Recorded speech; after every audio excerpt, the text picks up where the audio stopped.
Hi friends, मैं हूं निखिल और स्वागत है आपका निखिल की पाठशाला में। दोस्तों, जैसे कि हम अपने क्रैश कोर्स में आगे बढ़ रहे थे तो हमें अब अपना तीसरा लेक्चर पढ़ना है दोस्तों। और इस तीसरे लेक्चर में मैं आपको बताऊंगा कि आपको पढ़ना है प्रूफ्स ऑफ इररेशनलिटी। ठीक है ना, जो मैंने बताया था आपने सिलेबस बताते समय कि proofs of root 2, root 3, root 5, 5+2 root 3, 5+√3। ठीक है, तो इन सभी के बारे में हम लोग अभी पढ़ेंगे। ठीक है दोस्तों, तो अब यहाँ पे बात करें दोस्तों कि जैसा कि हमें क्वेश्चन मिलता है, ठीक है ना, कि prove that root 2 is irrational. तो सबसे पहला का जो बात है ना दोस्तों, इररेशनल, तो ये क्या होता है सबसे पहले समझने की ये बात है। ठीक है दोस्तों, प्रूफ्स ऑफ इररेशनल में सबसे पहले हम लोग तो इररेशनल नंबर होते क्या हैं। ठीक है ना, तो इररेशनल नंबर उसे कहते हैं जिसे हम p/q के फॉर्म में नहीं लिख पाते हैं।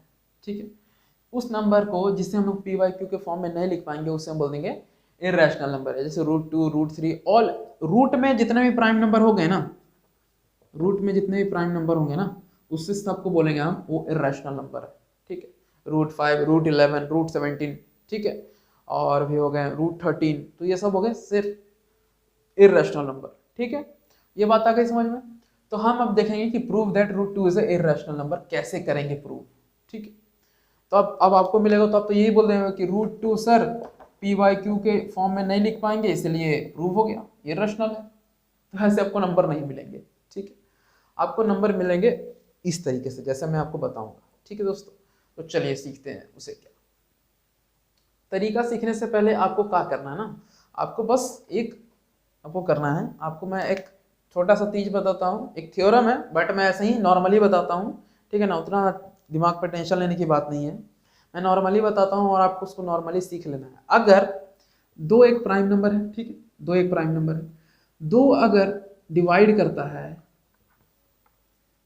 100 को, ठीक है, ठीक है, दो अगर 100 को डिवाइड करता है तो दो 10 को भी डिवाइड करेगा। ठीक है, तो अब बोले भैया इसमें क्या बात है, करेगा ही। मेरा कहने का मतलब है कि दो अगर किसी नंबर के स्क्वायर को डिवाइड करता है ना, 10 का स्क्वायर 100 था ना, तो दो अगर किसी नंबर का स्क्वायर को डिवाइड करता है तो दो उस नंबर को भी डिवाइड करेगा। That means if A prime number p divide A square, that means p also divide a। ठीक है, p इसको भी ऑल्सो, अगर p a स्क्वायर को डिवाइड कर रहा है तो p a को भी डिवाइड करेगा। ये है एक थ्योरम। ठीक है, तो ये मैं आशा करता हूँ आपको समझ में आ गई होगा इस वाले एग्जांपल से। ठीक है ना, दो अगर 100 को डिवाइड करेगा तो दो 10 को भी डिवाइड करेगा। दैट मीन्स 10 का 100 जो है वो 10 का स्क्वायर है। ठीक है, तो दो अगर किसी नंबर के स्क्वायर को डिवाइड करता है तो दो उस नंबर को भी डिवाइड करेगा। ठीक है, आ गई बात समझ में। चलो, तो अब हम देखेंगे proofs of prove that root 2 is a irrational कैसे करते हैं। ठीक है दोस्तों, ठीक है, तो ये होगा हमारा मेथड ऑफ कंट्राडिक्शन से। उसके लिए मेरे को सारा इरेज करना होगा। आपने क्वेश्चन लिख लिया होगा, आपने क्वेश्चन देख लिया होगा, अब मैं आपको इरेज कर रहा हूँ सारा। ठीक है दोस्तों, सारा मैं अब इरेज कर दूंगा क्योंकि मुझे यहाँ पे जगह चाहिए अच्छी खासी, ताकि मैं एक स्लाइड में आपको दिखा पाऊँ। ठीक है, इतने में हो जाना चाहिए। चलो, अब देखो मेथड ऑफ कंट्राडिक्शन होता क्या है। इस मेथड में मेथड ऑफ कंट्राडिक्शन की बात कर रहा हूँ। इस मेथड में हमें जो नहीं मानना होता है वो हम मान लेते हैं और फिर एट लास्ट हम खुद गलत होते हैं। ठीक है, और हम बोलते हैं नहीं नहीं वही सही था। ठीक है, चलो अब देख लेते हैं ना मेथड ऑफ कंट्राडिक्शन क्या है। देख लो, हमें क्वेश्चन दिया था कि प्रूव कीजिए कि रूट 2 इज इररेशनल। हमें मान लेंगे सबसे पहले लेट रूट 2 इज रैशनल। ठीक, हम मान लिए, ठीक है ना, हमने मान लिया कि रूट 2 एक रैशनल नंबर है। अब क्योंकि ये रैशनल नंबर है तो क्या हम इसे बताना, क्या हम इसे a/b या फिर p/q कुछ भी, ठीक है, a/b के फॉर्म में लिख सकते हैं। ठीक है, अब क्योंकि ये रैशनल नंबर है तो अब रैशनल नंबर को तो p/q, a/b, something by something के फॉर्म में तो लिख सकते हैं ना। कुछ बाई कुछ होता है ना, a/b, p/q, c/d, कुछ के फॉर्म में लिख सकते हैं, तो हम a/b के फॉर्म में इसे लिख सकते हैं। और ये कैसा फॉर्म होता है, ये सिंपलेस्ट फॉर्म होता है, इसके आगे ये कटता नहीं है, ठीक है। इसके आगे आप काटना चाहोगे तो नहीं कटेगा। जैसे मैं बताता हूँ 4/8 लिखा हुआ है अगर कहीं पे, तो ये आगे कट सकता है, फर्दर कट सकता है, ये देखो कट जाएगा ये दो। तो ये हो गया सिंपलेस्ट फॉर्म हमारा, ये इसकी मैं बात कर रहा हूँ। ये आगे नहीं कटेगा, सिर्फ 1 से कटेगा, 1 से ये भी कट जाएगा, 1 से ये भी कट जाएगा, ठीक है। 1 से ये भी कट जाएगा, 1 से ये भी कट जाएगा। तो ये सिंपलेस्ट फॉर्म होता है, जहां पे सिर्फ जो दोनों नंबर है वो 1 से कटे, ठीक है। ये सिंपलेस्ट फॉर्म होता है। अब मैं आपको बताता हूँ कि को प्राइम नंबर क्या होता है, ये बहुत जरूरी है यहाँ पे। को प्राइम नंबर क्या होता है, अब ये सिंपलेस्ट फॉर्म में आ जाता है दोस्तों। अब a बाई बी जो है वो सिंपलेस्ट फॉर्म में है, ठीक है। a और b जो है वो सिंपलेस्ट फॉर्म में है, जिस तरह से अभी मैंने बताया। तो हम लिखेंगे a एंड b आर को प्राइम्स। अब ये को प्राइम क्या होता है, तो को प्राइम उस नंबर को बोलते हैं जहां पे वो दोनों नंबर जो है ना, जिनका HCF मतलब कि कॉमन फैक्टर सिर्फ 1 होंगे, वो दोनों सिर्फ 1 से ही कटेंगे। जैसे अभी मैंने एग्जांपल दिया था ना, जैसे 7 और 8 मैंने एग्जांपल दे दिया, ठीक है। मान लो 7 और 8 कोई नंबर है, ये दोनों किससे कट रहे हैं, क्या 2 से कट रहे हैं, 4 से कट रहे हैं, 6 से कट रहे हैं, 8 से कट नहीं, ये सिर्फ दोनों 1 से कट रहे हैं। ये 1 से ये भी कट जा रहा है, 1 से ये भी कट जा रहा है, तो ये दोनों को प्राइम नंबर होंगे, ठीक है। उसी तरह से हमने ये दोनों माना, सिंपलेस्ट फॉर्म में कोई भी नंबर रहेगा वो को प्राइम नंबर ही होगा।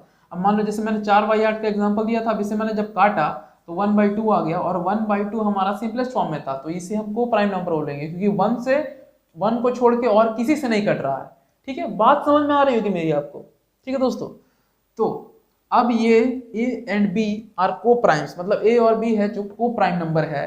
तो अब मेरी बात सुनना आप, a एंड b आर को prime number, that means a and b का जो HCF है ना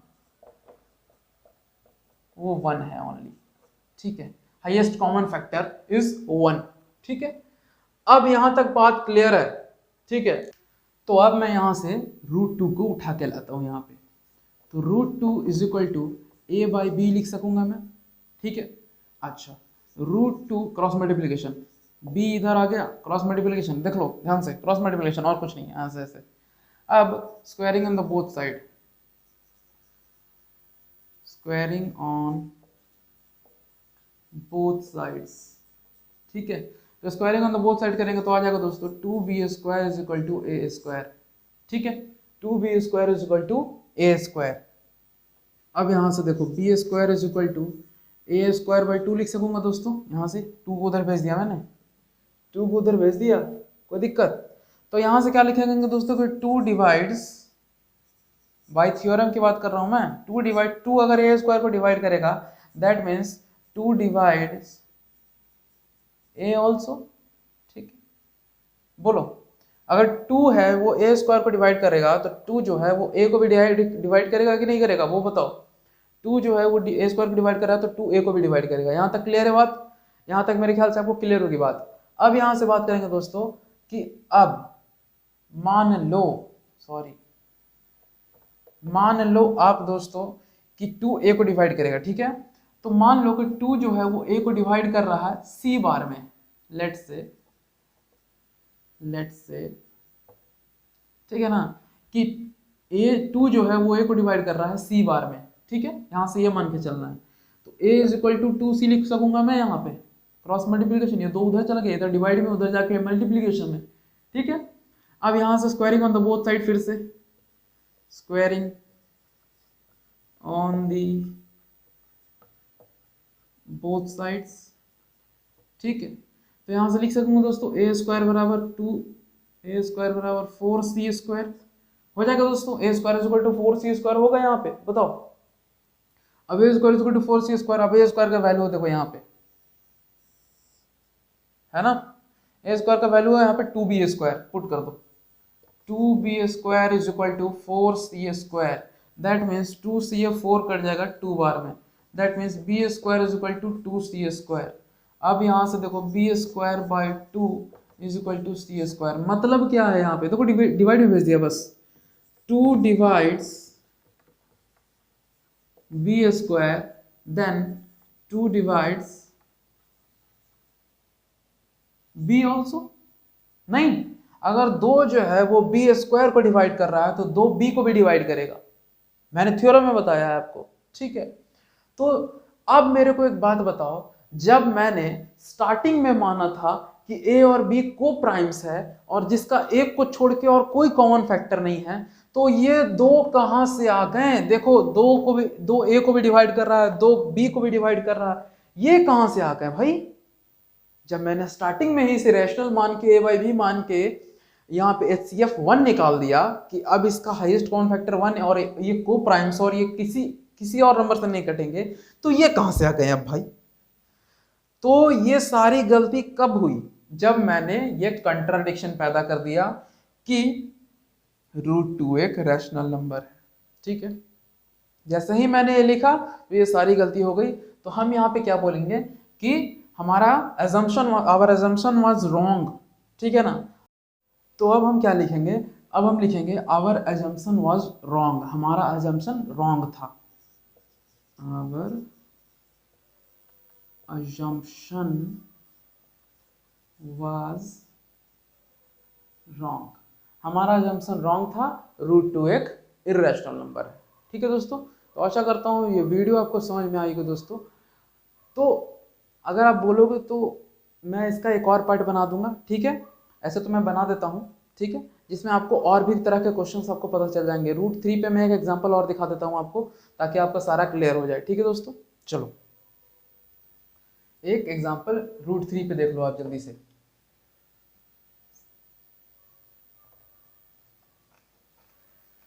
बिल्कुल ध्यान से पढ़ोगे दोस्तों तो आपको पूरा क्लियर हो जाएगा। और आपकी डिमांड आप कमेंट में ज़रूर से ज़रूर लिखिए, ताकि मेरे को क्लियर हो कि आपको चाहिए क्या। ठीक है, मैं उस पर ही काम कर पाऊँ। ठीक है दोस्तों, तो अब अगर √3 पे देखा जाए दोस्तों, तो सबसे पहले क्या मानेंगे हम लोग? देखो, मान लो कि प्रूव दैट, क्वेश्चन दिया कि prove that √3 is a irrational number, तो हम सबसे पहले मानेंगे लेट √3 इज रैशनल। ठीक है, मान लिया कि √3 रैशनल नंबर है, तो हम क्या सोचेंगे कि √3 बराबर a बाई बी लिख सकेंगे। √3 is equal to a by b लिख सकेंगे दोस्तों। अब जब √3 is equal to a by b लिखेंगे दोस्तों, तो ध्यान से देखो, अब हम लिखेंगे a and b are co-primes, that is HCF of a and b is equal to 1। ठीक है, HCF 1 होगा।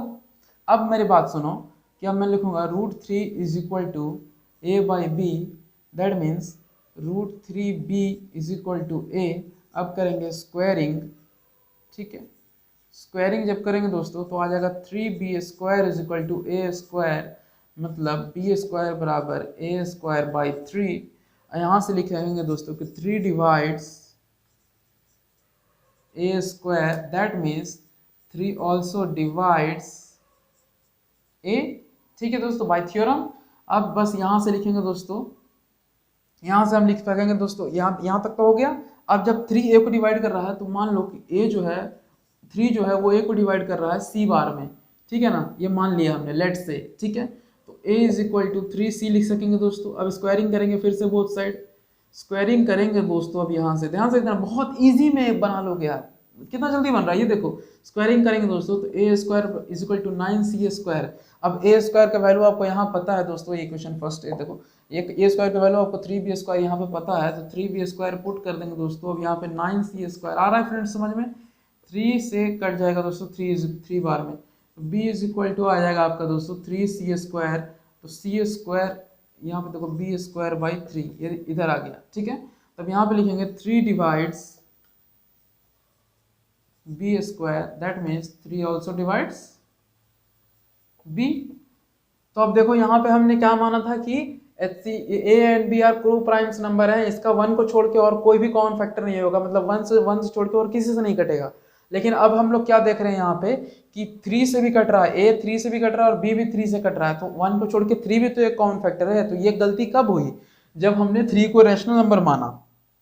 ठीक है दोस्तों, ये गलती कब हुई? जब हमने 3 को रैशनल नंबर माना। तो इसका मतलब our assumption was wrong, √3 is a irrational number. ठीक है, हम लोग का assumption वो रॉन्ग था, इसी को कहते हैं मेथड ऑफ कंट्राडिक्शन। ठीक है दोस्तों, तो आशा करता हूँ ये वीडियो आपको समझ में आई होगी दोस्तों। अगर समझ में आई हो तो प्लीज़ और प्लीज़ वीडियो को लाइक करें, शेयर करें और चैनल को ज़रूर सब्सक्राइब करें। मेरे लिए कोई सजेशन या फिर आपकी कोई डिमांड हो तो प्लीज़ और प्लीज़ कमेंट बॉक्स में लिखिए। आपका एक कमेंट एंड एक लाइक मेरे को बहुत मोटिवेशन देता है दोस्तों। सो इसी शब्दों के साथ मिलते हैं आपको अपने अगले वीडियो में अगले क्वेश्चन के साथ। तब तक के लिए टेक केयर, बाय बाय, जय हिंद।